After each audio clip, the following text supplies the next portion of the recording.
Қайырлы күн достар, бүгін сіздерге жұп-жұмсақ, кереметтей дәмді болып шығатын булочкалардың рецептісін ұсынамын. Сіздерге ұнайды деген ойдамын, соңына дейін қараңыздар. Алдымен ыдысқа жылы сүт құямыз, қант, тұз, сары майды ерітіп құямыз, жұмыртқа, ашытқыны салып араластырамыз.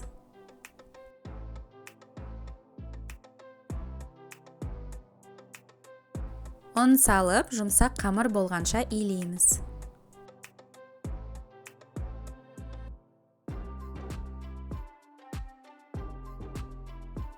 Егерде қамыр осылай қолға жабысып жатса, біраз қасық сұйық май құйып, жақсылап илеп, жылы жерге 1,5-2 сағатқа қалдырамыз.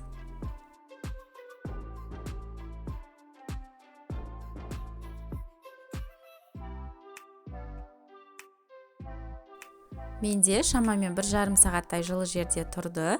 Қамыр өте жақсы көтерілді. Енді осыны теңдей етіп бөліп шығамыз. Менде барлық булочкалар бірдей шығу үшін таразыны пайдаландым. Әрине бұл маңызды емес.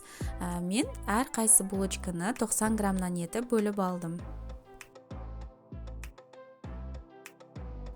Онан соң осылай дөңгелектеп, бетін жауып 15 минутқа қалдырамыз. Қамырымыз аздап көтерілгеннен кейін баклажканың қақпағын осылай ортасына қойып, жан-жанын кесіп, гүл тәрізді формаға келтіріп аламыз. Салмасына осындай джем немесе творогпен қантты араластырып салсаңыздар да болады.